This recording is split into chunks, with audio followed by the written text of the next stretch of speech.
Rory Lowe. What's up? Yeah, creator of Beast Comedy Show. Beast Comedy, yeah, that's my show this year. Tell me about that. Tell me about that. Okay, so the reason it's called Beast is, have you met George Zacharopoulos? I have. I met George. Yeah, so me and George, a couple of years ago, we were doing a show together called Best of British, even though he's Greek. Yeah. And the guy who runs the show, because I like drinking before shows. You are almost Scottish, so. Yeah, pretty much. And I'll probably have like 6 or 7 shots before I get on, like with drinks. And then That's wild. And then George would sometimes drink with me and he'd do the same, and then I'd get up and crush it, and then George would bomb. And then after like a week of this happening, the promoter was like, George, come over here. You are not allowed to drink before the show. You're not allowed to drink before the show. And George goes, well, why the fuck is Roddy allowed to drink? And I'm like, I'll have another shot of tequila, please. And I just hit one. And Dan, the promoter, goes, George, because Rory's a beast and you're not. And so basically the show's called Beast just to be like, fuck you, George. Out of spite. Yeah, just out of like, you're my friend and you're not as funny as me. That's funny. Yeah, that's a good name though. It's a good name. Yeah, I mean, one word names for shows, I think just it's easier. Yeah, it's on a poster. For sure. It catches people's attention. Yeah. When did you start that? I start tonight. Oh, it starts tonight? Yeah, in Melbourne? Tonight. Yeah. All right, for the festival. I've done it in Adelaide and Perth already, but yeah. They've been going well? Yeah, everything's going good. But like I did really well promoting shows in Perth, and so I've just kind of like taken a nice chill little approach to this. Like the show's been on sale. It went on sale like only like 10 days ago. Like I haven't really been that bothered. You know, like I got my money up. I went home and saw my girlfriend, which I usually don't do. I usually just stay in the festival for the whole time. But I'm like, money's up. Yeah. I'm just kind of writing and riffing and making skits and doing podcasts and stuff that I usually don't do. Because I'm usually just trying to do the show as much as possible. But now I'm like, hey, let's have some fun with it again. Yeah. It's nice. Yeah. You're a rich girlfriend, you know. Yeah. Yeah. My girlfriend bought me a house and now I'm like, fuck it, dude. I'm just going to have a giggle. Hey, that's it, man. Yeah. Life is easy now, you know. Easy mode. You mentioned you like doing content collabs. I saw you did videos with Kick It Forward recently. Yeah. Those guys are you friends with them? Yeah. Like, well, I've gotten closer to Harry and Giorgio recently, but when they first started, like Josh used to come watch my shows and stuff before they even started doing the skits, and he rang me up at the very start and was like, how do we do this? Because like I had a bit of a following, and I was like, all right, this is how I would do it, like go do that. And I think he spoke to a few other people as well, and now he has more followers than me, so fuck you, Josh. Yeah, piece of shit. I hate the pod sucks. Now those guys are fantastic, man. They're making such good content. They're going to be huge in the next like 12 months, I reckon. They should have like 500,000-600,000, maybe 1 million followers. Amazing. Yeah, they make such great stuff. If you haven't checked them out, check out Kick It Forward. Kick It Forward. Yeah. Kick It Forward, they're great. I messaged them on TikTok actually, like I think a month ago, saying like, actually no, when I was going to Perth, because they're in Perth, right? Yeah. And I messaged them. I think they got back to me a couple of times. We were supposed to meet up, but never fell through. It fell through, but I definitely want to fucking connect with them. Yeah, I'll give you their number. Yeah. I think it'll be cool collab, and yeah, like are you trying to do more content stuff? You know, you said you like doing, obviously stand up is your main thing, but are you trying to get more into content creation too? I want to, just because like that seems to be like the main thing that the audience wants. You know what I mean? Like I like just doing stand up. Like that's my bread and butter. And sometimes it goes really well. Sometimes it gets views. Sometimes it gets likes. I mean, tickets are always selling, but I just want more. Like there's that level of it now as well that you kind of need.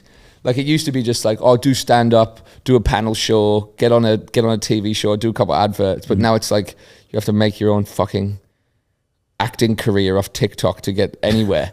And I'm like, oh, I don't know about this. So I'm trying. And I am losing followers from it. Dude, don't you find that? Every time I post something, I'm like, this is going to pop, dude. And I check the next day. It's like, you have lost 400 followers. Yeah. Sounds about right. Yeah. It happens to me every fucking day. Dude, I get more followers by not posting. Yeah. Literally, bro. Yeah, like, let me just ghost for a month, 10,000 new followers. Like, how is this possible? The bots are coming in strong, dude. Yeah, I know, right? Yeah. No, that's interesting. When did you start, blowing up, gaining following on socials? Well, there's two kind of things. I was making these like stupid like dub videos back in like the early 2010s. Oh, Dub Smash. Or yeah, kind of like I was taking like Disney films. Yeah. And then I was just making like Simba say cunt. An Aussie way. Yeah. So I had a thing called like Aussie Disney, okay, and another thing called Aussie Peppa Pig, and I just made like Peppa Pig have a stepdad that she constantly called a fat cunt. That's crazy. And like those numbers were like, we're talking like tens of millions of views. What? Yeah, dude. On like, Dub Smash? Well, I mean, I was just putting them on like Facebook and stuff. Oh, really? And then like there's one sound that got picked up on TikTok, I think like maybe 2 years ago. And like I did this video in like 2014 and it was Up. It was like the Disney film Up. Oh, yeah. Yeah, and it's like an Aussie version. And it's just the kid being like, come on, you old cunt. We're going on an adventure. And I saw it pop up on my TikTok feed the other day. And I was like, that's my fucking voice, dude. Where is it? And I checked it, and like the original video, I was like, that's not even my video. Someone's taken my voice. Wow. Like from a YouTube thing, put it on their thing. And like that sound's got something like 400 or 500,000 different videos. Right. And I'm like, oh, there's a billion likes on my sound. Easily. And like nothing. No credit. No one has any idea. No one's got no idea. Plus it's like my face isn't on it and it's not even my voice. I'm like, oh yeah, fuck yeah. Oh. And like, no one knows it's me. But what are you gonna do? Get mad because someone likes your stuff? I mean, it's annoying, but the same thing for me with video stuff too. Yeah. Where people don't tag my shit sometimes. At first, I was like, this is annoying.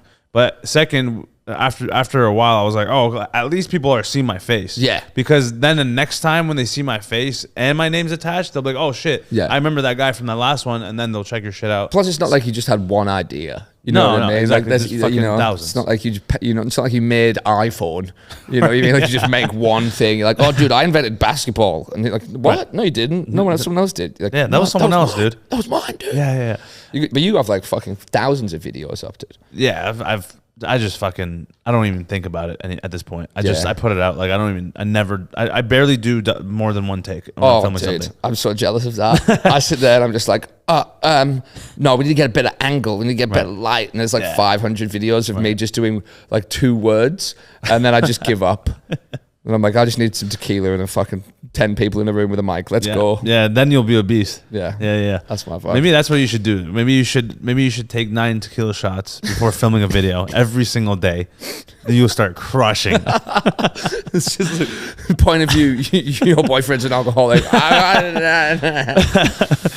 Yeah, no, that's funny, man. And then like when you start to get the following, was it based off of like on Instagram specifically, because you post a lot of stand-up clips? Was it a lot of it coming from stand-up? No, most of it, like I blew up on TikTok pretty fast from stand-up, because I was on Facebook before I was on Instagram. Like I built up like a couple 100,000 on Facebook just from like the Aussie Peppa Pig stuff. Right. And then I drew a couple of cartoons and made a few cartoons, like animated and voices those, and they got a couple mil as well, but they take so fucking long, dude. It took me like 3 months to draw a 2-minute, 3-minute clip. And then during the pandemic, I was like, oh, maybe I'll post on TikTok, like some stand-up. And I had like 30 hours of stand-up filmed. Like I just filmed a special at like a theater, and I was thinking about putting that out on YouTube. And then I went, nah, fuck it. I'll just put each joke on TikTok. And within like 4 months, I think I got like 250,000 followers. And I was like, oh, sick. Let's just keep doing that. And I was like, oh, finally, I'm not known as the guy who makes Peppa Pig say fuckhead every day, which was nice.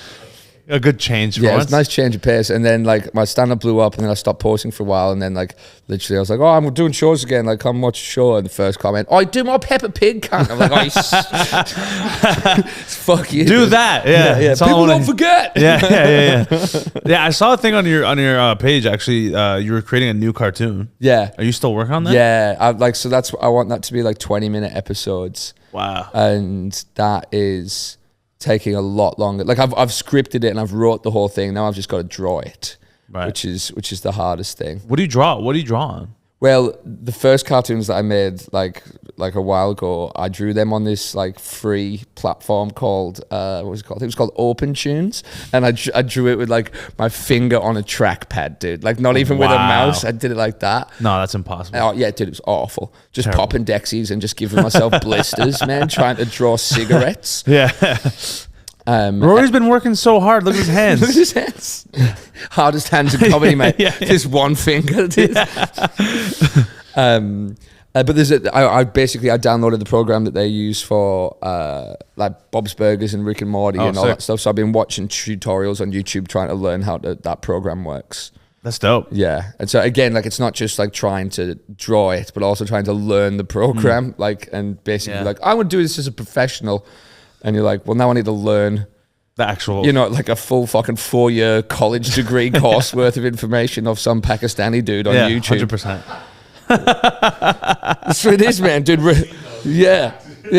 Rashid's trying to teach me how to fucking skeleton rig my cartoons. Yeah. And I tell you what, man, he's doing a good job. I love him for it, but like they're all Indian. I know. They're all Indian or Pakistani. Like, you actually can't be not Indian or Pakistani to do those tutorials. I love them. I love them. Before we want to begin, you're like, oh shit, dude, why is this video 3 times louder than every other video I've ever watched? Yeah, literally. Calm it down, brother. What mic you got, Muhammad, dude? What mic you got? So this is the one that you need to... I'm like, bro, like relax, dog. Scaring me into designing it. Yeah, seriously. If you're not doing it, you're doing wrong.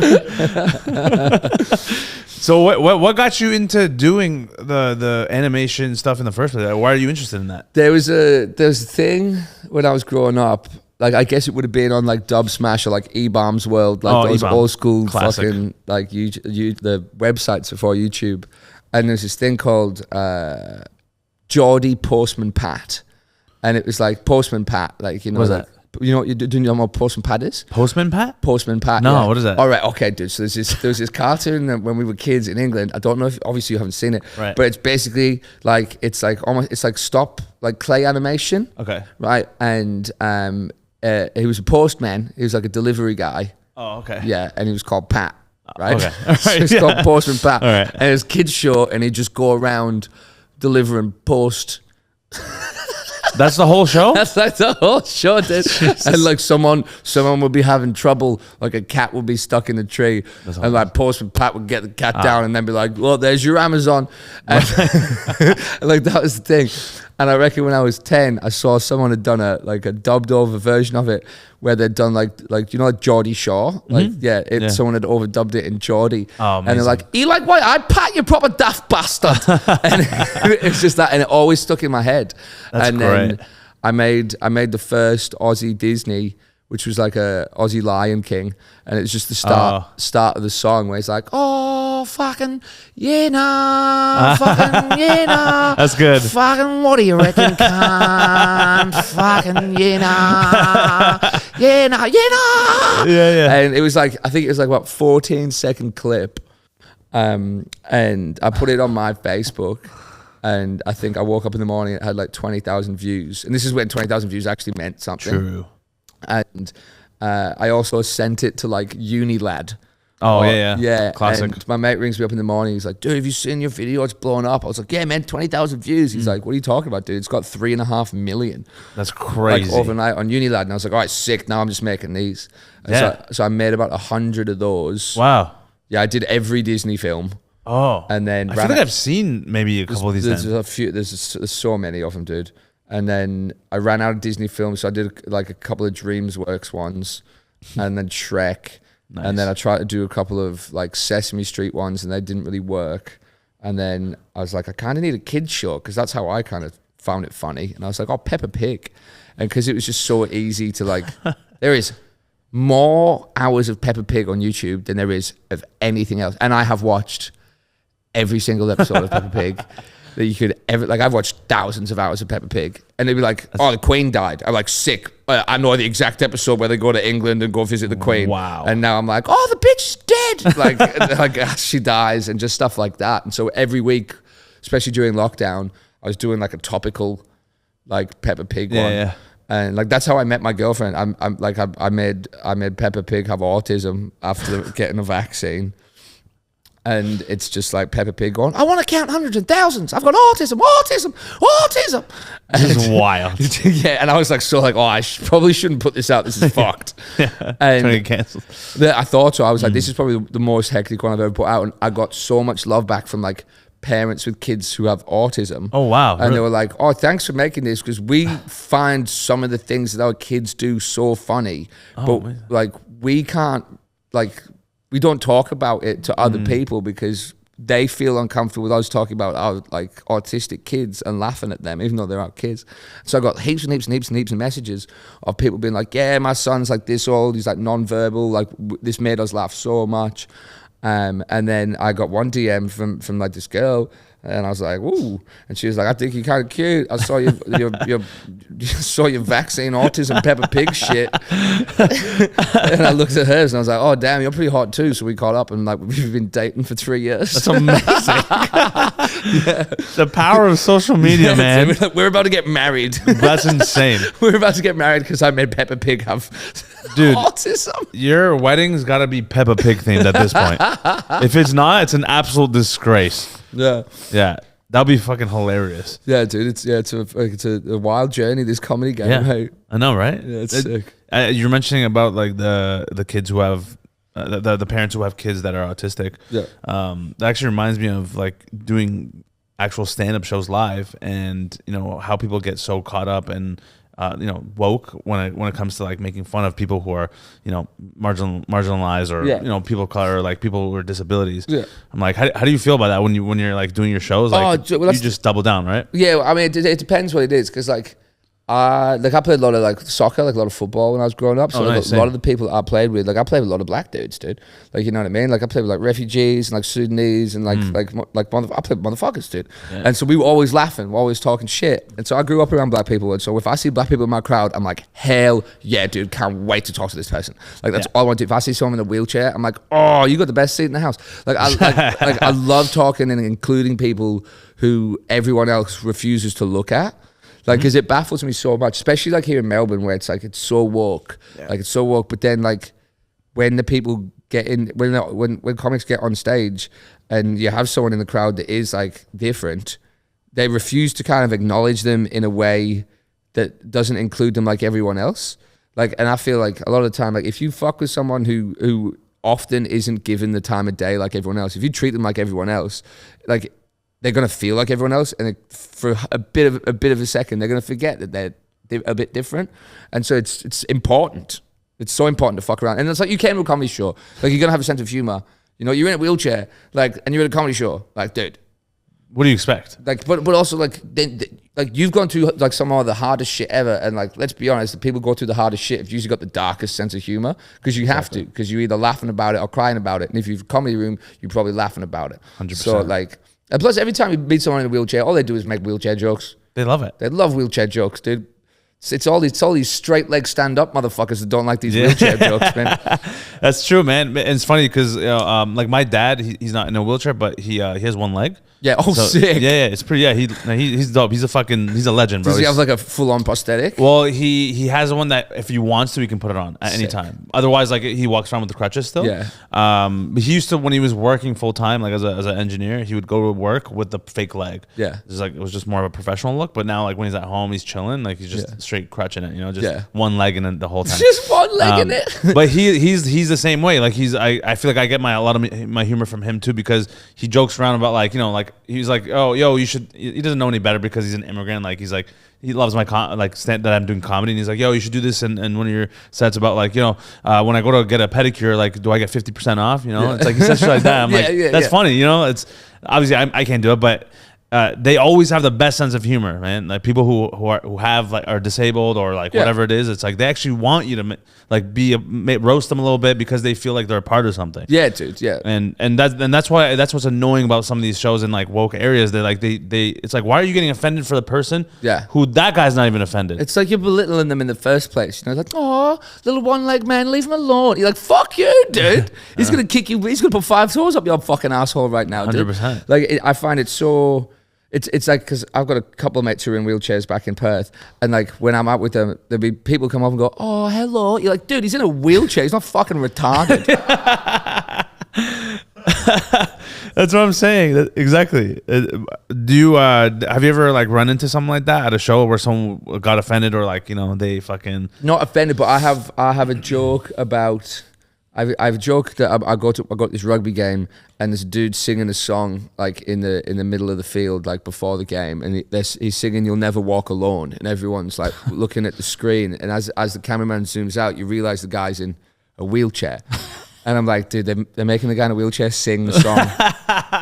You're never gonna walk alone, and I'm like, fuck, this is bullshit. And the first time I told that joke, front row, dead center, dude in a wheelchair. And I'm like, well, we're about to find out if this joke's funny or not. Yeah. And like, I did the joke and he's dying laughing. Yeah. And like half the room's kind of laughing, half the room's like not. And I'm like, dude, is it funny? He's like, yeah. And I'm like, yeah, dude, a little fist pump. And then the whole room pops. And it's just one of those things, like sometimes some people feel like they need permission to laugh at something like that because they had, I don't know, a nice childhood. Very pampered. You know what I mean? Like, oh, don't pick on them. Fuck you. Fuck off. Dude, how nice was your childhood? You never got picked on? Literally, yeah. Loser. You're going to get picked on now. Yeah. Yeah, now the bullying starts now. And that's the same thing with me, man. Like, I grew up with, like, you grew up with a lot of black people. Yeah. I grew up with a lot of diverse, different types of people because being in Toronto, Canada, it's like one of the most diverse cities in the world. Like, fucking melting pot, man. United Nations, dude. Yeah. Like Indians, Tamils, Asians, Arabs, white people. It's like the whole spectrum. So I'm like, in a way, I'm an extension of these people. Yeah. That's why I feel like I can joke about it. Otherwise, what's the point? Like, you know, I'm gonna fucking suppress myself. Like, where's the fun in that? Yeah. And that's what like a lot of these audiences who when you go to these progressive areas, like they act like you can only talk about like fucking two things. Like they're like no, like we decide you can only talk about white people and fucking white people again. Yeah, don't segregate my jokes. Don't segregate my jokes, dude. It's like once again you're the one who's like fucking making me feel like I'm oppressed. It's like, yeah, 100%. And I mean, like, don't get me wrong. Like, there is still like there's good things. Like about like cancel culture, and there's good things about this wokeism, you know, especially in comedy. Like there's some jokes that you kind of like, dude, that joke sucks. You know, like that's just a racist, horrible, fucking homophobic, like misogynistic joke. Just because it's offensive doesn't make it funny. Yeah. Like we just need to find a nicer balance, and like, and so everyone feels included. 100%. Do you what's your process when you're going to jokes? Like, do you just do what you think is funny, or are you actually trying to like get a certain outcome? I tell a lot of stories, so like I struggle. I've changed my writing style. Like it used to be sit down, write, make it happen. Now it's like go out, let something happen, write about it, and then try and like make the joke circular, so it's like some sort of callback at the end, and like that's how I like to have my jokes. But I do a lot of like crowd work and riffing and stuff, and so when it gets to that, if it pops in my head and my brain goes, "Oh, don't," that's when I go, "You have to." Yeah. I'm like, well, you have to. Like we got to find out. Like, you know, because if in my head I go, "Oh, that's funny," like, oh, and that's why like sometimes that's why I like to have a couple of drinks beforehand, because I'm like. That part where it goes, oh, don't say that. That goes away. Yeah, the animal comes out. Yeah, it's beast. The beast. And it's like, there you go. It's just straight out. And then that's when I'm always like, oh, I can't believe I said it. And the room's like, can't believe you said it. And you're like, but we all gotta take it. And like, yeah. And you're like, yes, dude. Yeah, that's the best feeling right there. Yeah, like I said, there was a dude in the Comic Sans was doing a show last week, and I was like, oh, cuz, where are you from? He's like, oh, I'm from Kenya. I was like, oh shit, you run here? And I went, oh fuck. Like, and it's just like little things like that. And like I want to know about every country as well. Like I want to have at least one quick throwaway joke about something about your country. Like I got great Indian, like if someone's from India or someone's from Pakistan, like, cause I've done shows in Pakistan, in Karachi, and if someone goes they're Indian, I go, oh, perfect. I go, oh, I've been to Pakistan once, and the whole room goes, what the fuck this guy say? And I'm like, oh, you guys don't know this, but India and Pakistan used to be the same country. Like it used to be the same place, and then they fell out because, you know, like you guys had beef. And I go, well, actually, you're Indian, you don't have beef. Yeah. And it's just like little things like that, like just understanding some sort of cultural significance of each place allows you to kind of find these like nuances in jokes. And like I love that, because that again takes away racism and just goes to like nationalism, you know what I mean? And then you're like, oh, well, he knows what he's talking about, you know? It's like Shane Gillis with all of his Down syndrome stuff, you know what I mean? Like if he can do it because he hung around and his nephews, and like he worked with like the Special Olympics basketball and stuff. Like, yeah, you know the thing. Yeah, you've experienced in real life, so it's you should be allowed to talk about those things. Yeah. Do you think that helped you growing up in England?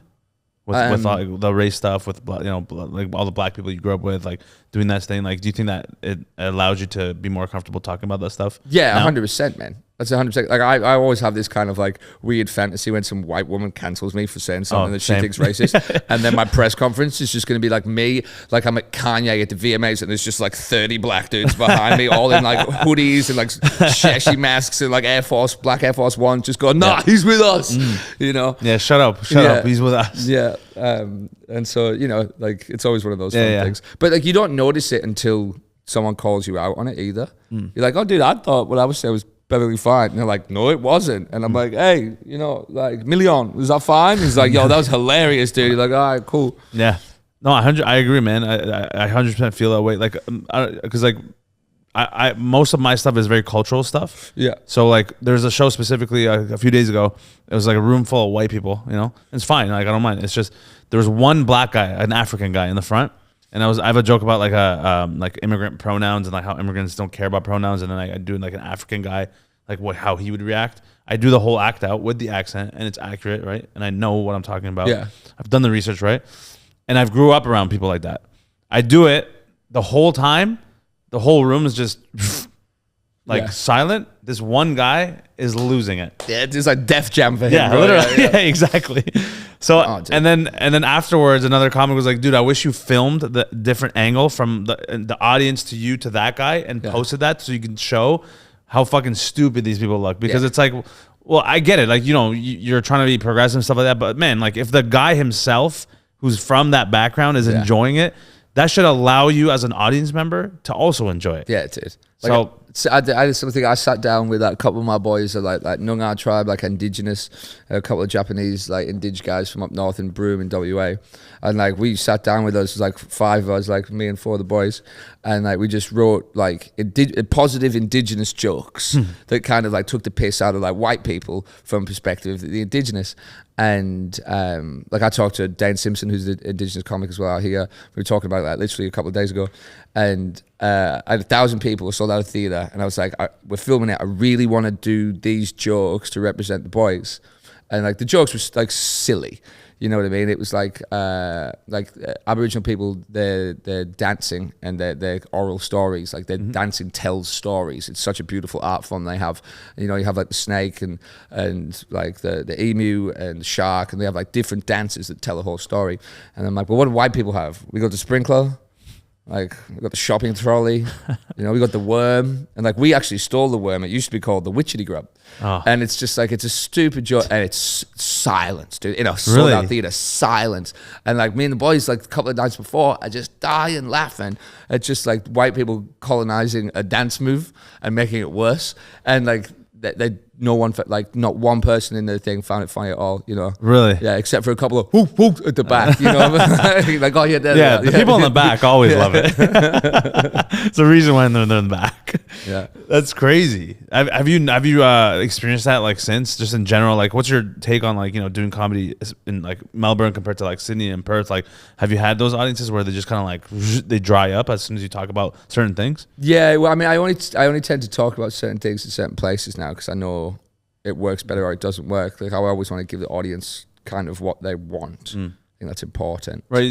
Because you've had the experience over the years, obviously, of knowing what pretty much each area enjoys or they know about. Or like if I have to be progressive to crush, I'll be progressive to crush. Okay. But if I got to be a little bit of a shitbag, I'll also be a little bit of a shitbag. Right. Like whatever it is, what if I got to do to crush? Yeah. You know what I mean? I just want them laughing. Right. The last thing you want to do is like sell out to a certain point and get like a theater full of people, and then you go, hey, I'm gonna do what I want, and then just tank it and like just misuse the trust that everyone's giving you. But don't you think it gets close to pandering at that point? Yes and no. Because I don't have a set list. Like even for my show, like I don't have a set list. Like I have the jokes. I've got like maybe 20 jokes that go for like the hour, and like 15 of them will make it in. And I'll watch everyone walk in the room and go, what do I think they want in what order, and I'll try and do it like that. Like if they're old and white, I'm like, all right, cool, let's not start with the drug stuff, let's ease it in. I might talk about my relationship if I think people have kids. I'll just talk about wanting kids or not wanting kids, and then once I've got them laughing, then I'll move into the heavier stuff. While if they're younger, I'll tend to try and just knock something straight out just to test the water, and if they laugh, then we can go down that path. And I use this stupid technique where basically, depending on how the joke goes, I'll just go, oh, good energy over here to whatever part of the audience laughed. And then I'd kind of be like, hey, you guys didn't like that one? And play the audience against itself. Okay. So eventually, once they come together, I can make a quick joke oh, we're all in this together now. You laughing at that, now laughing at this. Here we go. And then you can go forwards. And I really enjoy doing that. That's a good way to look at it. Yeah, and you can just kind of you just manipulate them into becoming one unit rather than pockets. Right. When you have a joke that falls flat, what's your best way of getting out of it? Don't have any. Crush too much. I don't know, man. I think there's you need a good bomb every now and then. It's so important to have a good bomb, and I just find it funny then. Now I'm playing to the back of the room. Now I'm playing to the comics. Once you have one and you go, oh, maybe that joke's not there. And then you do another one. And if that joke's not there, that's when you hear one of your mates in the back of the room going, yeah. And then you're like, all right, sick. Yeah. Now I'm smiling and now I'm so happy I'm bombing. Now at least I know one person in the room at the back, at least one comic is having more fun than the entire audience is. And you got to laugh your way through the bomb. Yeah. 100%. What I like to do is I just look at everyone and I'm like, you don't like that one? All right. Okay. All right. Hey, we're working on it, guys. Yeah, that's the best way. That wasn't actually my joke. I stole that joke. yeah. You guys stole land. What in terms of crowd work? What's your process going into crowd work? Do you have a certain formula, or you just kind of you just go based off how your personality is? I really like asking people where they're from.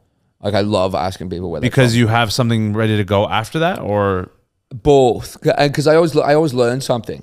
You know what I mean? There's a dude in the front row of the show the other day. He was I think they were from Norway. It was either Norway or Denmark, and that's where the Lego headquarters is. That's where Lego was made. In Denmark? Yeah, Denmark or Norway. I can't remember which one now. But that's where Lego was made, and so we got to talk about Lego, and then whatever anyone said for the rest of the night, it's just getting a Lego reference, coming back to the thing. And that, I love doing that. That's one of my favorite things to do crowd work, is set something up over here, chat someone over there, and try and link them. And if you can link them, it's game on. It's the best. It's horrible to edit. Why? To try and put a whole to put online. You got 2 minutes here that builds up, and then you go over there, 2 minutes there, build up, and then for a callback at the end. It's a horrible thing to edit. I know it is. Because it doesn't flow naturally on its own. Does. So yeah, you got to find the right timing and when you're editing too. Yeah. Fucking hate editing. You edit all your stuff on your own? Yeah. Yeah, no, I do too. I hate it, dude. Yeah. I hate it so much. Do you and you put subtitles on your stuff? Do you manually do them? Well, I do the auto titles, the auto captions. Oh, okay. And then it's just my voice. You know what I mean? So it's just every third word is just something completely different. Yeah. I put out a video the other day about dumb cunts. And it just kept autocorrecting it to damp counter. And I was like, what the fuck? Completely random. And I've said dumb cunt 14 times. And I've got to go through and just do that. And then it structures other words around it to make it make sense. And you're like, I have no idea what that's supposed to mean. Yeah, not even close. Yeah. And you're just in there manually typing out dumb cunt. Yeah. 17 times. And then I'll do that and I'll have to go back to the start and go, oh, now you can't write dumb cunt because it won't get views. You got to write D. Yeah. Asterisks. Yeah. You got to censor everything. Put G's in there. Yeah, exactly. Yeah, that's it. Yeah. I saw you open for Bert Kreischer recently too. Was that this year or past year? Yeah, it would have been last year. Yeah. But I've opened up I've opened up for him a few times. Yeah, a few times. 2017, I think, was the first time I opened up for him. I think we did 400 people. Oh wow! So that was before he even blew up. Think the Machine story had just came out. Oh yeah, so it was. I opened up for him in Perth. Yeah, it would have been 2017, 2018, I think. And then he came back in 2019. 19, and I did like the full Australian run with him, and then flew out to America and did Vegas, Reno, Fresno, LA, and Salt Lake City with him. Sick. And that was incredible. Because that was like 4,000 or 5,000 people crowds. Oh, sick. And like we did the Mirage in Vegas. Amazing. Yeah, and then like dropped into like the Jimmy Kimmel Club and did a spot there. And like he put us on a private jet and like bought us matching tracksuits and like matching shoes and stuff, and like put us on a tour bus. It was phenomenal. It was absolutely incredible. And then he came back. I think it might have been November. I think it was November, end of last year, and did the ICC in Sydney, which was 10,000 people, and that was like nuts. Crazy, right? Yeah, like 10,000 people is so many people. Like to the point that I got off and I was like, I don't know if I did well. Like I had no idea. I had to message my mates in the crowd. I was like, how did that go? And they're like, oh man, like it was great. Right. Because I'm like, there's so many people. Like it's just this. Like all you hear is like, you don't hear laughter. You just kind of hear this like dull roar that comes at you. And it's 3 seconds behind your joke because they're so far away. And you're like, oh, and a noise happened. Okay, keep going. Yeah. Yeah. It's so interesting, right? When like the shift from like before that, you probably, a couple thousand maybe, right? Yeah. To 10,000. Oh yeah, dude. It's so different. And then the next night you go bomb in front of 16 in an open mic. You're like, oh, sick, dude. This is the most relatable just thing. bombed in front of a bunch of like Belgium dudes in a backpacker bar. Yeah, and they think you're the worst comic they've ever seen. Like, but no, I swear, like I just last night, man. I swear, dude, man. Please. I was hanging out with Chappelle last night, dude. He thinks I'm funny. No, sorry, man. Not good. Yeah. That was terrible. How much time did you do on stage when you opened in the 10,000 seater?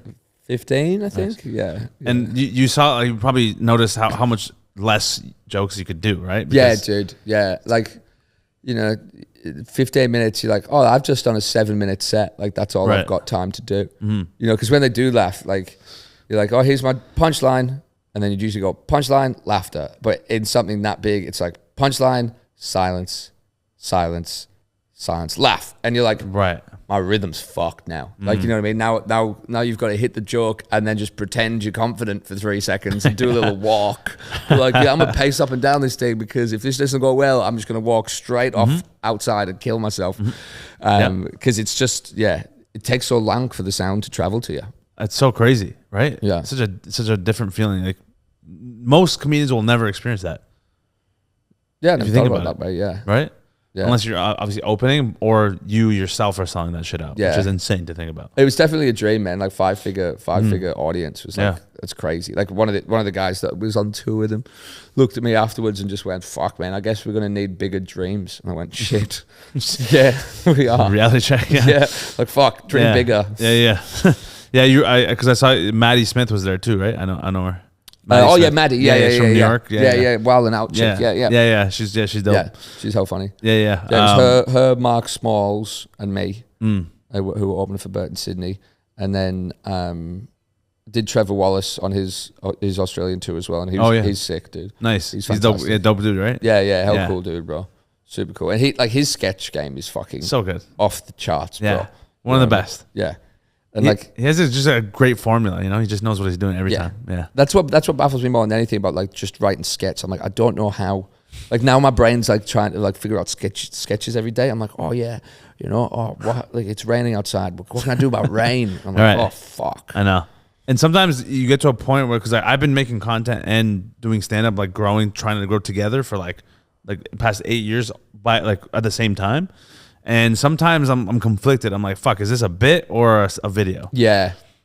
And so someone showed me something the other day where basically like someone had filmed their stand-up like clip, and then about 30 seconds into the clip, it becomes a sketch that they're doing, and they just act out what they're saying on stage. And I was like, man, that's such a cool dynamic. So I'm thinking about trying to maybe do some stuff like that, because it'd work well with like all the story-based stuff that I do. And then I'd feel more comfortable doing the thing. Yeah. Because I've got that millennial pause, man. I know. Yeah. I hate it, dude. Hey, guys. Hey, guys. Rory Lowe here. They know who you are, dude. Your fucking name's at the top of it. Yeah, get into the video. Yeah. Say something funny, cunt. Yeah. I was talking to some other comics, too, that they were talking about posting videos online. And, they're talking about posting a stand-up clip and it, like, bombing. but then doing that same joke, but walking on the street and doing it to the camera, 3 million views. Yeah, dude. Yeah, I And find it's like, it so strange. yeah, it's so wild how. That's why I believe in the power of just posting whatever, because you just never know where it's gonna take you. Yeah, and the TikTok format, dude, like it changes so violently.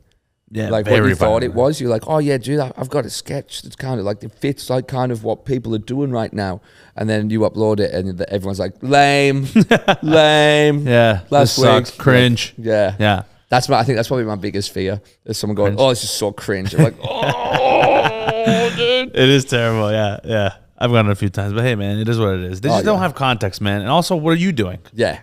That's the other thing. It's like, what the fuck are you doing? Nothing. Yeah, dude. So, like I saw another comic the other day post. He's like, oh yeah, I've got to make this video. Like I feel so lame making the video, but like I've got to do it to sell tickets. I'm like, oh, terrible attitude. yeah. I was like, dude, you make good videos. Like your stand-up's great. Don't put yourself down already. Yeah. Jesus. Come on, man. Have a little sense of pride. Love yourself, dude. Yeah, love yourself a little bit. Or if you don't, fucking don't film it. Yeah. Shut up. What are the audiences that come to your shows? I get very diverse crowds. Hey, like I get people from like 14 or 15 coming with their parents. Oh wow. Yeah, like I get kids bringing their parents. I get parents bringing their kids. I get like 70-year-olds come in sometimes. Black, white. I did a gig I did this show last year, like a tour of it last year, and we were in like middle of Australia, like I think it was Wollongong, and it was like 40 people. It was a smaller crowd, and there was 8 transgender people in a 40-seater. I was like, dude, fucking 20% of my crowd right now is transgender. Like, never thought that's what I'd be getting, But it's comedy, dude. People like what they like. That's great. Yeah. So you for the most part, it's kind of like it's a different thing pretty much every time. Like the demographic. Yeah, I get a lot of gay dudes. Yeah. Yeah. Is there like why? I don't know why. You're a handsome fella. Is that why? Well, I've put out a few bits about me, like like when I was younger, I experimented. Like I am bisexual. Oh, like, you are bisexual. Yeah. Oh, so okay. like I don't 30-70. 30-70? 30-70, not 50-50. Right. Yeah. It's a little bit of dude action. Yeah, a little bit of dude action. But I must have done some bit, and it must have got, I think it would have went onto like Reddit or something like that, and it would have been in like, we're massive gays and we love comedy. And it popped on there, and then I swear to God, for like a month, dude, every time I open my phone, it's just dick pics. Just in my Instagram, like DMs, like it must have been about 3 or 4 years ago, but it was just like just dicks, dude. Every time I open my phone, I'd be like, oh, let me check my DMs. Boom, dicks. What? Brazilian dicks, Spanish dicks, little dicks, big dicks, dude. Plethora of dicks. Yeah, just dicks every time. And I was like, Jesus Christ. Oh my goodness. Never one titty shot. No. Just dicks, Yeah. dude. So many dicks. That's aggressive. Yeah. I was like, now I get why women don't like this. Yeah. Now I know.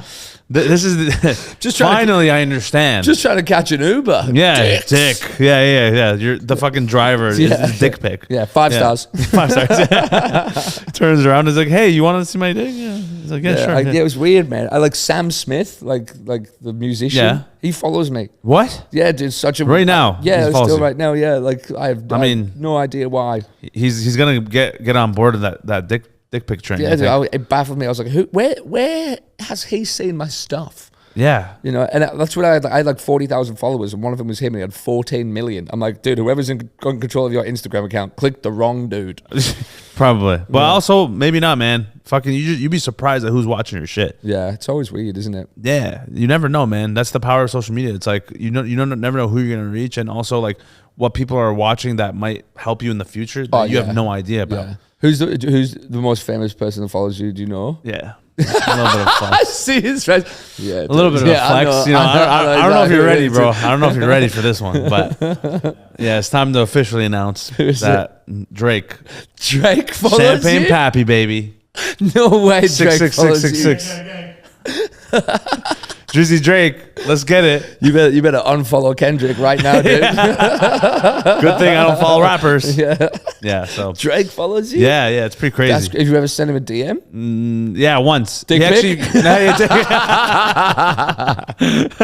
Maybe not. Maybe not. He actually got back to me too. Like he just reacted to like my message, like with a laughing emoji. But Yo, you want to come to Diddy's house? Yo, I got the inside scoop, homie. You know? Yeah, that's pretty cool. Yeah, that's sick. Yeah, I was unbelievable when I found out. We were actually at a show in Montreal in Canada. Yeah, and I was just about to go on stage, and it was my own show I was going up on, and then literally I look at my phone real quick, top of the notification, Champagne Pappy follows you, and I was like, what the fuck? There's no way that's real. Dude, I'm canceling my show. And we go, dude, fuck these lames, bro. I'm out of here. I've made it. Yeah, we made it. That's it. Yeah, exactly. I'm a motherfucking legend.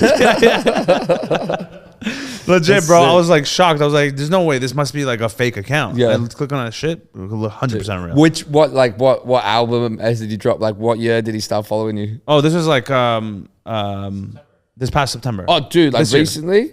Jesus Christ, Wild, bro. man. Fucking Yeah. wild. Yeah, I couldn't believe it. I was like, damn, like it's almost a dream come true. Yeah, like because it's my same city, same hometown. That's wild, dude. Drake's like, I just did more number ones than Michael Jackson. But fuck that. I need to follow Neema, dude. What's NeemaNaz saying? Yeah, So yeah, that was pretty cool. That's the thing, man. Like you just never know, and it's fucking wild. That's why. Oh yeah, David Goggins follows you, dude. Stay hard. See that shit? Yeah. Yeah. What's the caption? This cunt needs to carry some bullets. I need to carry this fucking plate of food to my fucking. Yo, I'll straight right now, bro. What are you about to do? Oh, I thought he was about to do some push-ups or something, dude. I was like, you about to do some push-ups? No, that's shirt. You don't know me, son. Yeah. Yeah, dude. That guy's crazy, dude. David Goggins. Yeah, dude. Pretty wild, yeah. So, I mean, that's what I mean. That's why I feel like, and the thing is, like, I never thought that would happen. Yeah. I just did it. I don't overthink it. I just fucking put out whatever I think is funny. Yeah. You know, it always works. You just have to like.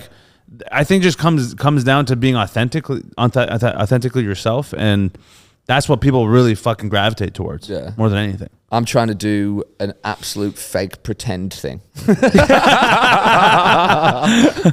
It's almost so fake, it's authentic. Yeah. I'm actually black. I've been in whiteface my whole career. That's what I've been doing, dude. Say that on stage in Melbourne, see what happens. Yeah, so that's pretty crazy. I'm a straight black woman. That's what I am, dude. It's like straight, but oh my I'm doing god, this tall by white guy stuff because I heard it sells more tickets. he said straight, which I hate, but he said black woman, so I have to respect that. Dude, that's It's so crazy, funny, dude. man. What are like? Do you have any like people you look up to that you want to collab with or work with in the future?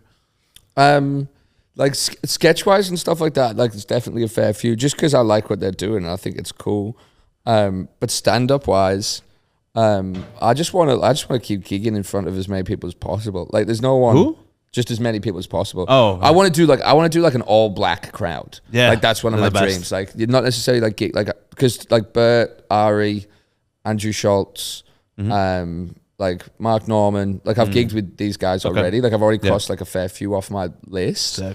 But to like do different rooms in different spaces, I guess that's what I would love to do. Like, I've got like 2 weeks worth of shows in Japan in like 3 weeks. Oh, dope. Like, I've never been to Japan. And like, I definitely don't speak Japanese. Right. So like that, like, there'll be international shows, but that'll be sick just to go there and like they've paid for everything. You know, they're flying sick. me out, they're paying for a car, they're flying my girlfriend out too. I'm like, wow. fuck yeah. She's not paying for it? No, she doesn't have to pay for it. Damn. They paid for her flights. God damn. Yeah, it was like sick. Free trip to Japan, get to do some gigs in front of like a completely different culture, understand some stuff, probably make some skits and shit. Yeah. You have to, yeah. And then going to LA in August and September, going for like a full month. I'm just going to give it a crack out there. Nice. Link back up with Trevor, see if I can get on with Bert, Mark Smalls, Cole Garrett, like Jeff Dye, few guys, and just try and like, you know, see what happens. Yeah, that's great. Are you thinking of moving to the States anytime soon? I mean, I would love to, but it's more so like, you know, it's so hard to like get a working visa to go over there, dude. Bro, you're telling us. Yeah, even for us, it's hard. I'm from Canada. Yeah. Dude, the disrespect you cop from Americans is hilarious. It's fucked. Yeah. Like, we got rejected 4 times. From Canada. Yeah. Dude, call Drake. It's true. Honestly, we should. Message Drake. Yeah. Hey, can I run over the border with Goggins? If I run over with David Goggins, will you let me in? With my woes, I would love to come over the border with my woes. With your woes. Yeah. With Drake, actually, he's here too. That's pretty dope, man. I saw you also are very adventurous and spontaneous, and you did skydiving. Yeah, I did some skydiving. Yeah. Is that what was that experience like? That's the most fun I've had off stage, like in a long time.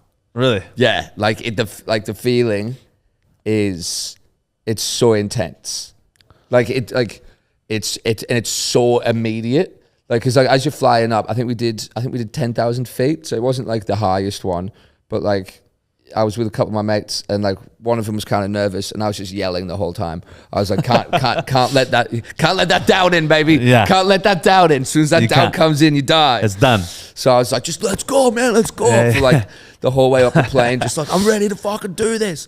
And I was so like overconfident that my mates grabbed the guy that I was jumping out with before, and they go, look, he's a bit too overconfident with this.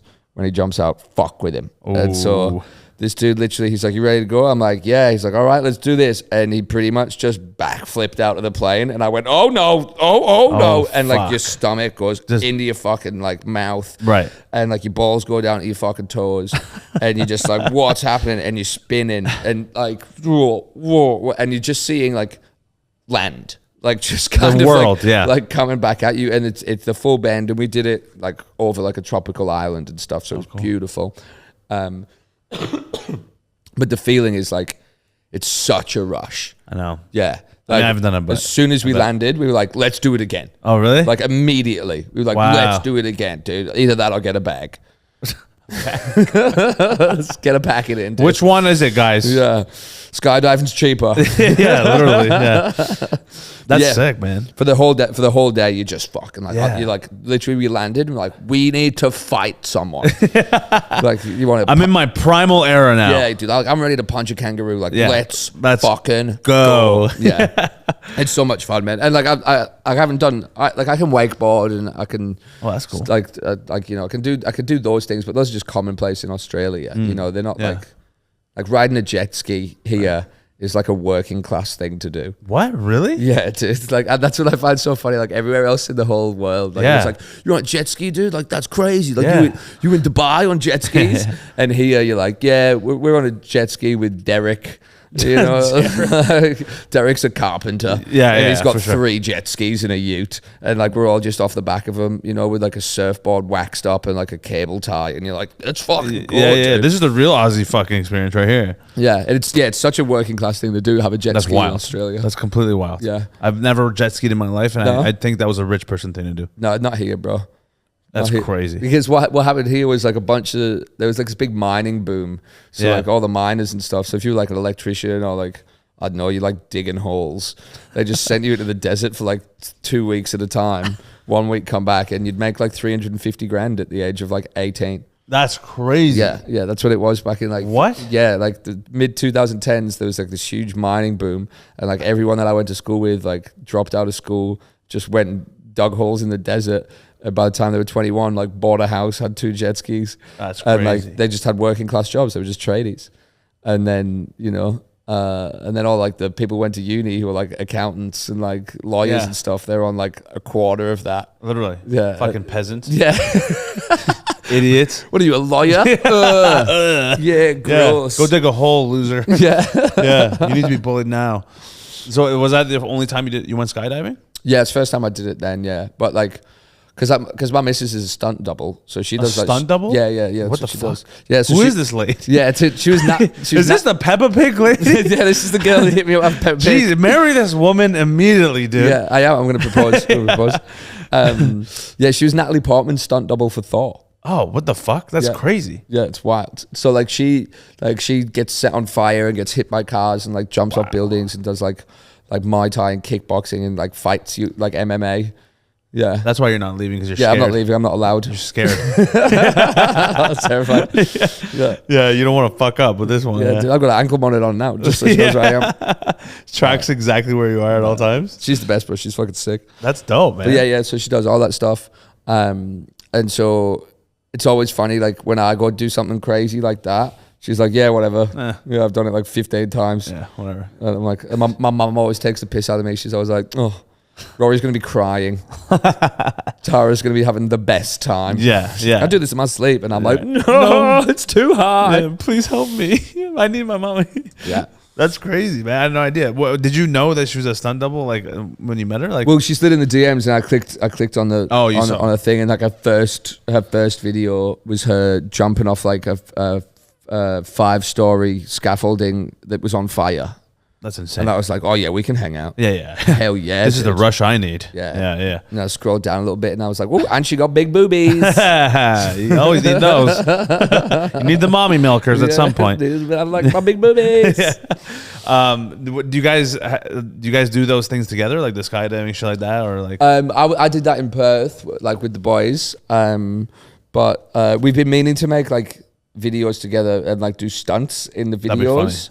You know, like we filmed one time, and I got her to kick me in the face, and I was like, "Oh yeah, just kick me in the face." She was like, "No, just like go with the foot." Right. I was like, "Man, just kick me," and she knocked me out, like Jesus. like fully like I thought, out? not like out, but you know when you're like, oh, what, like you go a bit like you concussed. And yeah, like I thought she went up and then came back like with her heel. Yeah. But when I watched it again, I was like, no, she just regularly kicked me. She was like, if I did that one, if I did the old, she'd be like, you'd been on the floor. That's crazy. Yeah. Damn, she's tough, dude. Yeah. So she's like legit like a fighter. Yeah. Well, she's done 3 MMA fights. Oh shit. And she's won every single one. Oh, okay, yeah. You don't want to fuck around with this lady. Yeah, so I am learning how to cook, bro. As you should. Yeah, my girlfriend's stronger than me, so I got the apron on. That's what I'm doing, dude. Yeah. Do you I've been a little spoon for 3 years. Oh, I bet. I fucking bet you have. I don't mind little spoons sometimes, you know. It's the best comforting. spot, it's a little comforting. Yeah, dude. Ruffle my hair and tell me I'm a good boy. Yeah, please. I need it.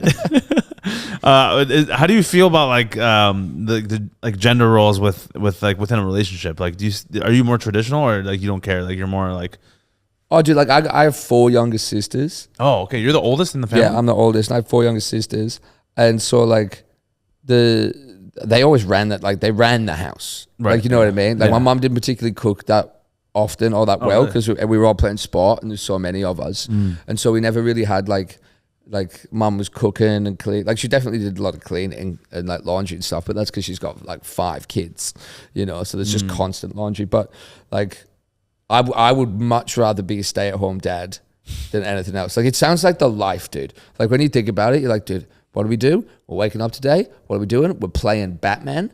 That's what we're doing. We're playing Batman, and then we're just gonna like eat some snacks, and then like you're gonna go to sleep, and like I'm gonna have a nap too, you know, and like the house is gonna be clean. Like awesome.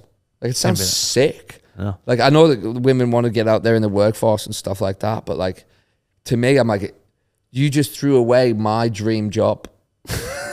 You know what I mean? Like if someone went right now, like, hey, look, your life's paid for, house is paid for, all you got to do is like hang out with your own kids for the rest of the time and like fold some towels and clean some dishes, dude, I'd be like, I'd put this microphone down right now and I'd start folding t-shirts. It's over. Yeah, dude, I'm in there.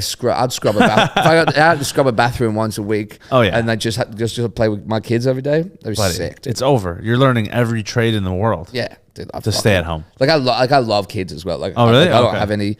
But like I love kids so much. Do you want to have kids? Yeah, but like not right now. Yeah, you know what I mean? Like how old are you? I'm 31. Oh, okay, so we're similar. I'm 29. Yeah, and so like I'd love to have kids, but also at the same time, like it's not the be all and end all. Like I have 4 younger sisters. Like there's gonna be kids. Like one of the one below me's already got one. Oh, okay. And like my girlfriend's got like 3 like niece and nephews. Oh, okay. So and I've got like, you know, cousins who are like 10. There's like so many kids everywhere already.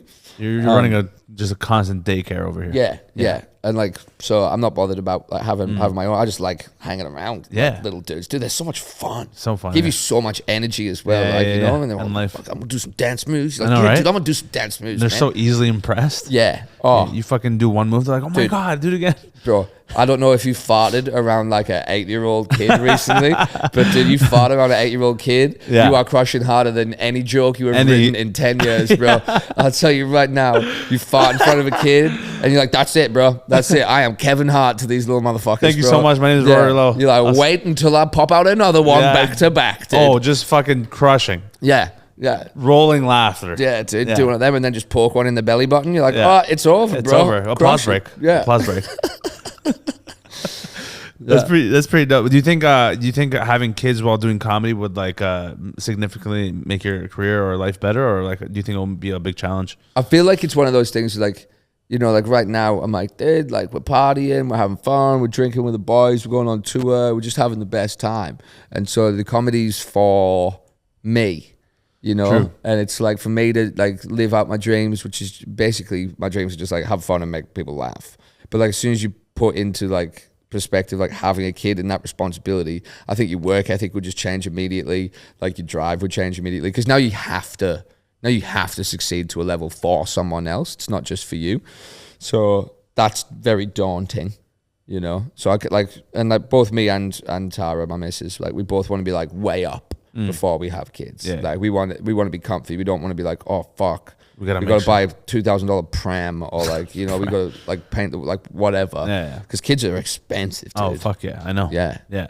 Yeah. And in your I saw a very nice sentimental post about your dad too. Yeah. He was like a A-League player, which is that? Yeah, no, he played Premier League in England.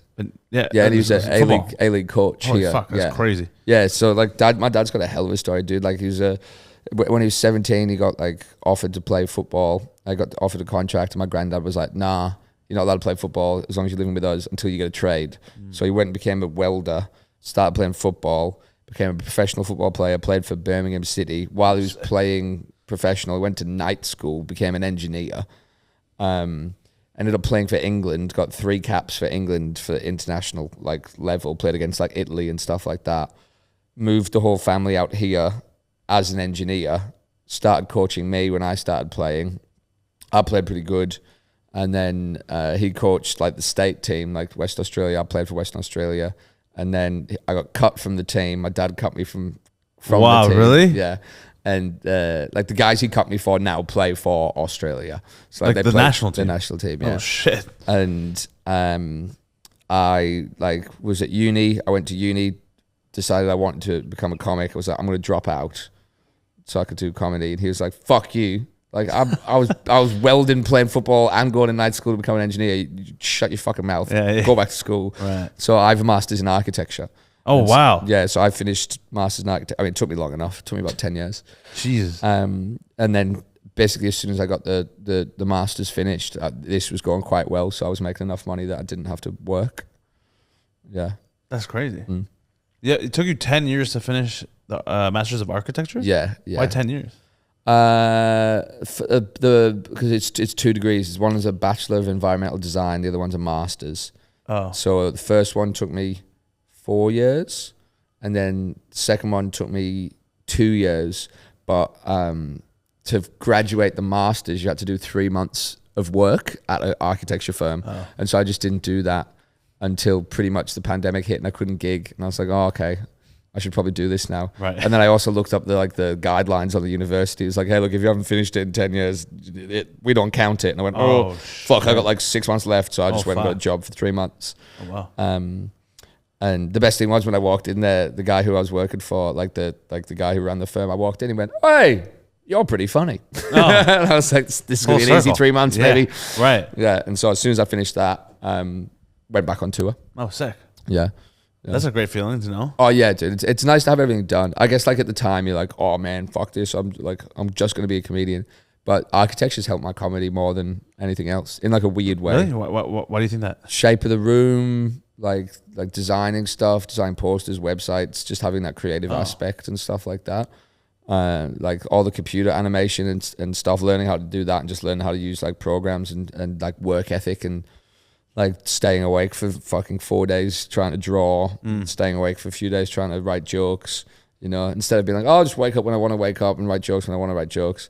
Like when I was starting off comedy, I was like, dude, I'm going to write for like 14 hours a day. And I did that for like 3 months, just like woke up, like hit a billy, like wrote for like 4 hours, went to the shop, got a couple of coffees, got some lunch, came back, hit another billy, just, you know, kept writing jokes and would write until like 4 o'clock in the morning every night and just like smash cones and Cones? What's cones? like bongs. Oh, okay. Yeah.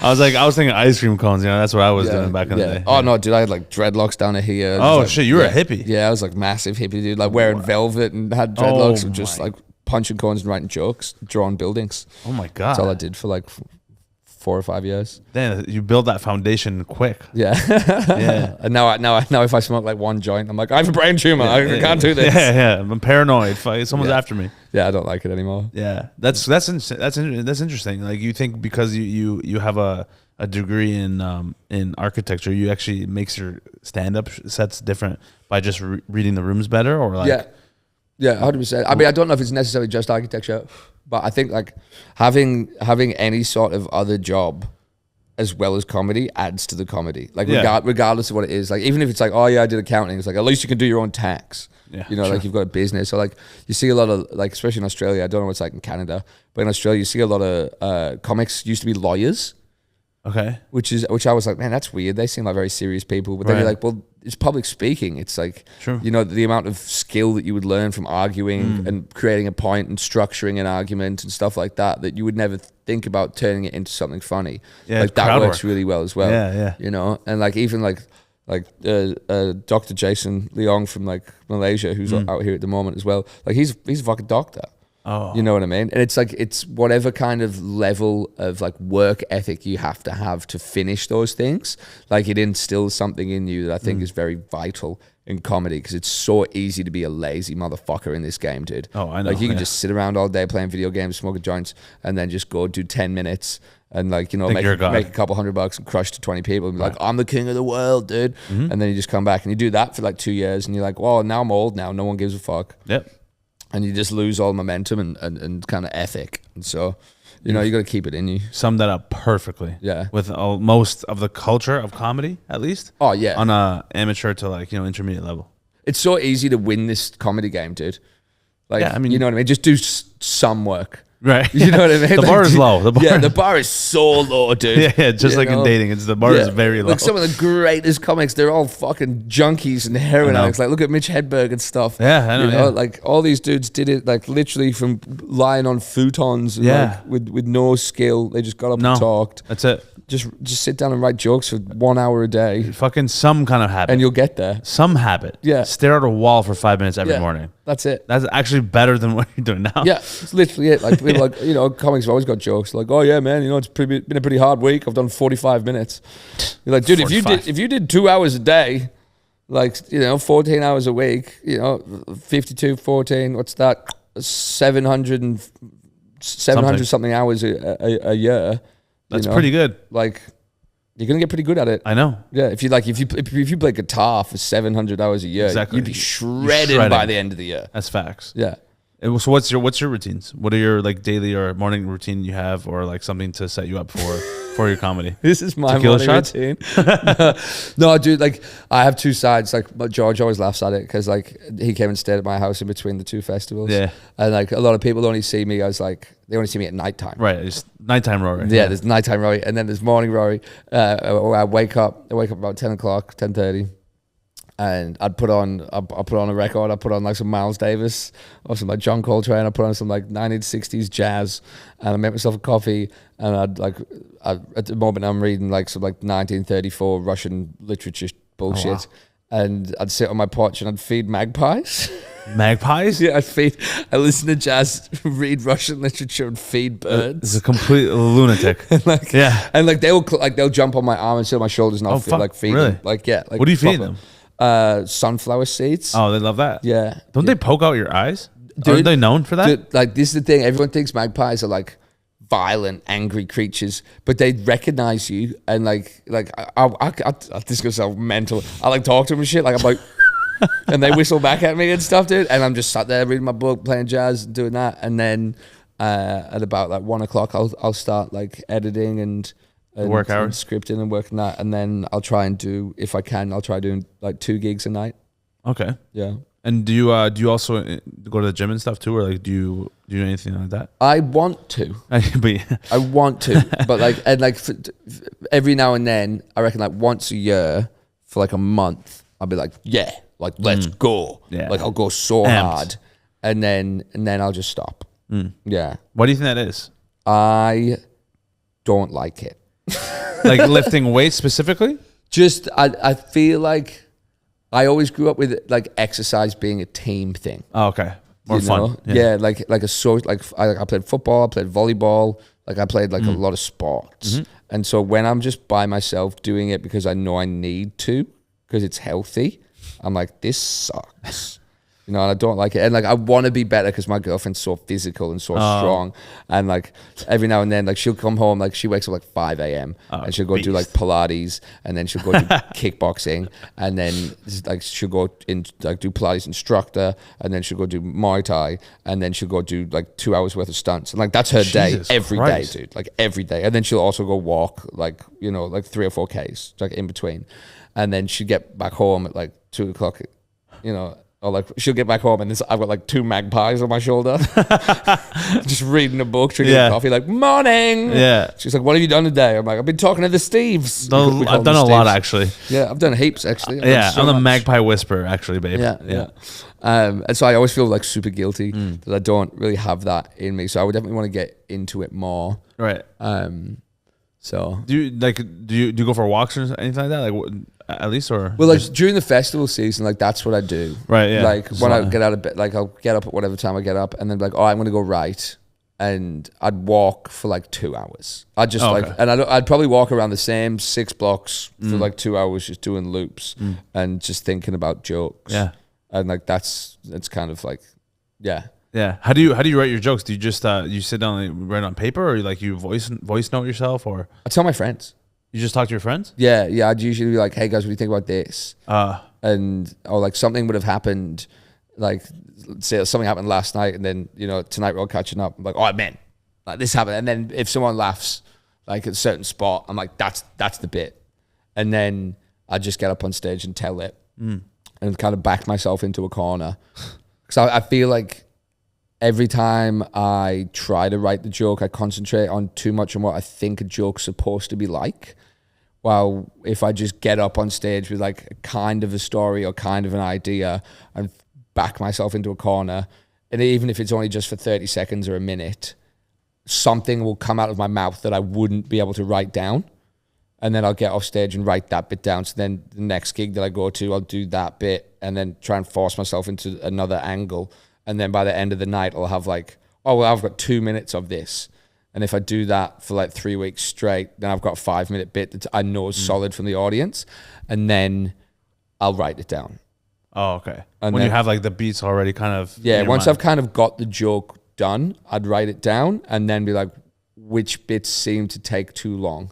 Like I've been writing for ages before I've got to try, how can we shorten that and get to the punchline faster? Yeah. Interesting. Yeah, so you pretty much do the writing on stage. Yeah, at first. And then edit it. Edit it afterwards. Yeah. Yeah. Get a little bit drunk. Yeah. Make some funny stuff. A little liquid courage. Yeah. And then edit sober. Edit sober. Yeah. Do you think you would like, because you said you take some shots or whatever before you go on stage. Has that always been a thing, or like just more so recent? No, like I've always, like it used to be weed. Okay. Like I used to get like pretty high beforehand. Really? And I wouldn't drink, like I just smoke before I go on stage.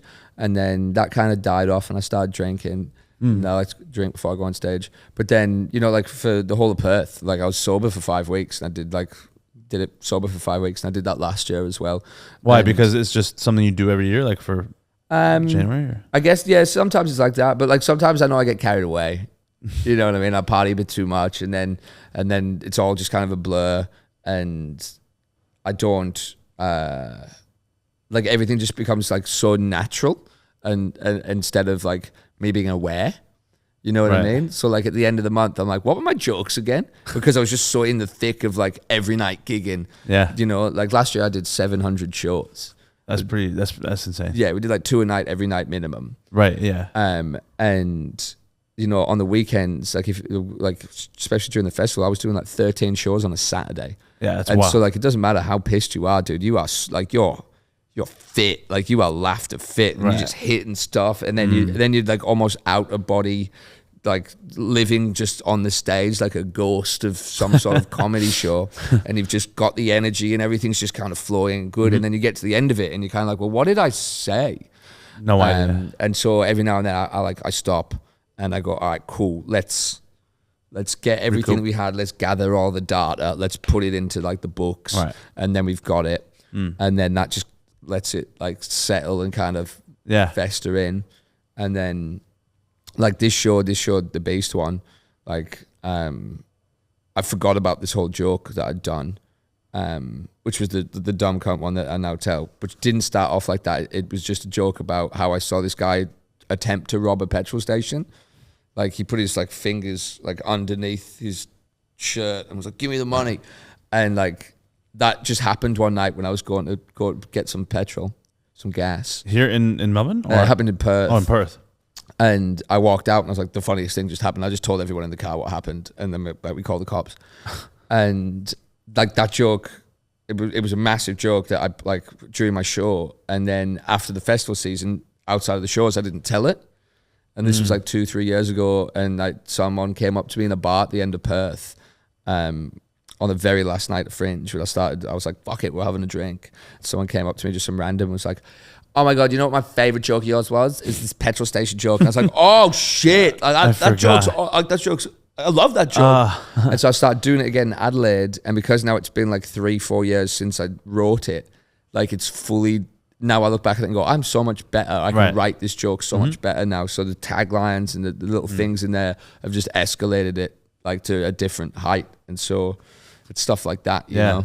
That's the thing too. Sometimes you come up with bits like in the moment, and then you don't realize how good you can make it until 3 years later or 4 years later. Yeah. Then like I have a story about how I lost my virginity in Perth from 6 years ago. Oh, really? But I didn't. Even now, it's like it's not like this year was the moment I was like, oh, okay, I know how to make it funny now. Yeah. But even now, it's still like, you know, maybe next year will be even better, right? So joke's never done. No, it's never. That's what I'm saying. Exactly. And you never really know when it's done. It's until afterwards. Every fucking time you like put it out or whatever it is. Yeah. You're like, oh fuck, I should have did this or I could have added that. Yeah, there's nothing like editing your own shit to be like, oh, I missed so much. You know what I mean? You look like, and you like in the room, everyone's laughing. You're like, dude, I'm killing this. This is the best joke I've ever wrote. Then you edit it, and you're like, oh man, I suck. Like I hate this. This is so bad. Like there's a joke there I could have easily done. I've ummed and ahed my way through that fucking bit. Like, oh, why are my eyes closed? Why are my eyes closed for 2 minutes of this 3-minute bit? I'm like that. Yeah, dude. How could they laugh at this? Yeah. And then you look at yourself and you're like, one eye's open, like you're trying to think of it. Right. You're like, dude, what's going on? Tongue's out. You're like, what's going on? Like, this is retarded on stage. Yeah. That's I mean, yeah, that shit happens all the time. So your parents too, are they like? How do they feel about you like now? Like now that they've seen success and all these things, right? Cause 2 years ago, my dad made a tweet, which like broke my heart, dude. I swear to God, I was like, oh my God. He wrote, I've been telling him to get a real job for years. I guess he has one now. And then he posted a clip of one of my stand-up bits. And I was like, oh, I have just gotten approval. You know what I mean? Like I've been doing, like it probably was on the 10-year mark of me doing comedy. Oh, wow. I was like, I finally have like written public validation from the old man. Yeah. Let's go. Yeah. Well, my mum was always like, I love that you're doing it. I'm just worried about your future, and I'm worried about like security.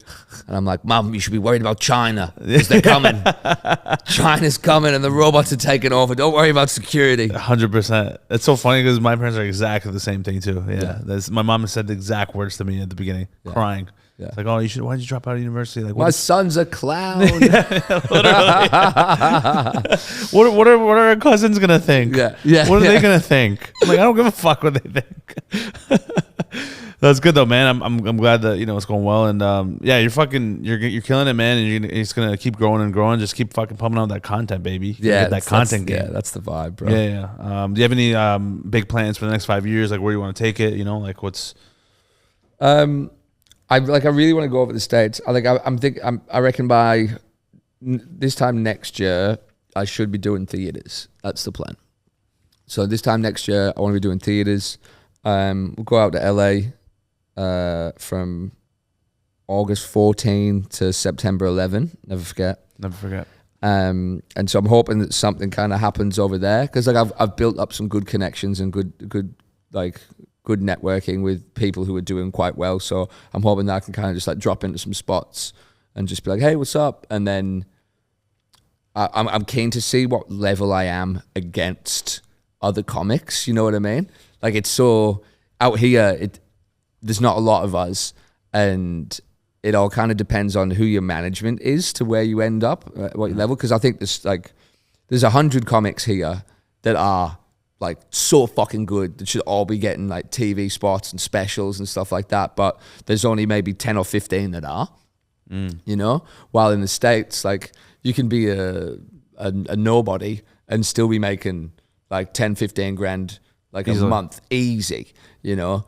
And so just to kind of go over there and just kind of compare myself to the people that I watch, you know, like Trevor, I was with Trevor on his tour, and he's a fantastic comic, and like he's huge. Yeah. And I'm not going to say I'm not better than him, but I'm not far short of his stand-up ability. Yeah, stand-up, yeah. You know? And so like, to me, that's why I'm like, all right, cool. Well, let me see what it's like if I go over to the States and how their audiences are. Because I feel like their audiences are so much more loose. Way more loose. Than what ours are. Yep. And I'm excited to see how my like personality and character is received over there. I think you do great over there. Yeah, because when I was with Bert, like that shit went really well. But that was, what, 4 years ago, maybe 5 years ago on that tour. So night and day at this point. Oh yeah, dude. If I saw myself 4 years ago, I'd punch myself in the head. Dreadlocks down to here. I'm smoking weed all the time. I'm like, oh, you're gross. Dude. Gross. Yeah. Yeah. Wear black and get a bag, you loser. Build some habits, you fuck. Yeah. Lift the boats. Carry something, you idiot. Yeah. Is Drake not following me yet? Sort it out, dude. Go get Drizzy on the followers list. 666. That's good, man. Yeah, man. If you have anything to plug, let them know right here. Hell yeah, dude. Rory Lowe Comedy on all the socials except for TikTok. It's official Rory Lowe Comedy, because some guy took Rory Lowe Comedy before I got on there. Bastards. Yeah, I know. And I'm gigging in Melbourne from Tuesday 9th, which is today, until April 20th. 420, baby. Hey. So if this comes out before then, I'm at 8 p.m. All the tickets are on the Melbourne Comedy Festival website, or you can just follow me on Instagram. Rory Lowe Comedy. Awesome, man. And I guess the last question I have for you to finish it off is, what would you say is the biggest challenge mentally in your comedy career? Biggest challenge mentally? It's the same reason that I love it. It's that roller coaster, dude. It's that like literally the night before you're in the clouds. You're like, this is the best thing ever. I love this. And then you wake up the next day and you check your ticket sales and you're like, dude, I got 8 people on a Wednesday. You know, I gotta go do an hour to 8 people, and then you're just like, I hate my life. This is awful. And then you've got no money for like a month because you're waiting on 47 different invoices to come in, and you just wanna go have some nice food and stay in a nice hotel. Like literally, like this year at Perth Fringe, like we sold across everything that I was doing and organized with, we sold 4,500 tickets, right? And I put like all my money into this, and like all my money. And so when I got to Adelaide, I was sleeping in a backpackers, and I had no money. I had to I thought I was going to get paid like from the Perth festival before I went to the Adelaide festival. So I ended up going to Adelaide with like a couple $100, staying in the backpackers, had no money. Like I had to borrow some money off George to like extend the stay for 2 nights. And I was like so sad that one night, like we were like me and another comic were just like having the worst day. We were just like, let's just get fucked up drunk. You know, he was like, I got you. I know I know your money's coming in. Like I got you for the day. So we just got stupid drunk. And then I went back to the hostel, like blind drunk, woke up in the middle of the night, like went to the bathroom, having a piss, and I came to, you know, when you're like so drunk and you're just like, oh yeah, I'm here. halfway through pissing, realize I'm not in the bathroom and I'm just pissing on the dude underneath me in the bunk underneath me, just pissing on this dude. Yeah, man, straight up to him, just pissing on this guy. On his face? Like, not his face, it would have been on his legs or something, just on top of his blanket. Jesus. And he wakes up, he's like, what the fuck? And it's like pitch black, and I come to, and I'm like, oh, I'm full stream pissing on a dude. I'm like, oh no, dude. I've spilt my Powerade. I've spilt my Powerade, man. I've spilt my Powerade. He's like, what, man? I'm like, oh, dude, I've just tripped. I've poured my Powerade all over you. I'm so sorry. Powerade. I'm like, just go. You can have my bed. I'm just above. Go get into that bed. So he gets up into that bed, and I'm like, I'm humiliated, dude. I'm so embarrassed. Oh. And I just grab all my clothes off the floor and I throw them all in my suitcase, and I get the fuck out of my room and I go down to the lobby, and I'm like, hey guys, look, I need to change rooms. They're like, why? And I'm like, oh, something's happening in the room. Someone's yelling. It's too loud in my room. And they go, all right, no problems. Here's another card. We'll put you in this room. I'm like, sick. And as I'm walking down, this little Asian dude walks down. He's like, whoa. I'm like, what's up, cuz? He's like, dude, someone in 316 is fucking screaming right now. And I'm like, yeah, dude, I was just in there. That's why I left as well, dude. And I get in this jury room, I go to sleep, I wake up, I'm so fucking ashamed of myself. I'm like, I've got no money, I'm depressed, like my career's not going where I want it to, even though I just had the most successful month that I've ever had. I'm like, everything's fucked. And I open up my suitcase to get changed, and I've realized I've just stolen this guy's entire wardrobe. Like, oh my God. Like, I've just stolen all of this guy's clothes in the darkness, put them in. And I was like, I've just pissed on a man and stolen all of his clothes and living in a backpackers. I have no money, and like, I hate this. And then next day all my money comes in. I'm like, oh, now I'm back on top of the world, and I've got like 15 gigs, and then more money's coming in. I'm like, yeah, boy, Rory's back. Let's go. Yeah, that's the first time I've told anyone that story because I'm fucking humiliated. Jesus Christ, yeah, that's crazy. That's probably the worst day I've had in my career. Wow. It's just not getting, when you just don't have that money come in, and you need it because you're like, I've just put like 4 months worth of work and all my money into this, and you're like, you did it well, and you're like, I did my job right, and I did it well, and I got my respect, and I changed the culture, and I got to pay other comics. And then you wake up one day and you're like, where's the respect, where's the value for what I've done? It takes so long to get the money in, it never comes in. Now I'm pissing on a dude called Terry in a 12-man backpackers. Sounds like a start of a porno. Yeah.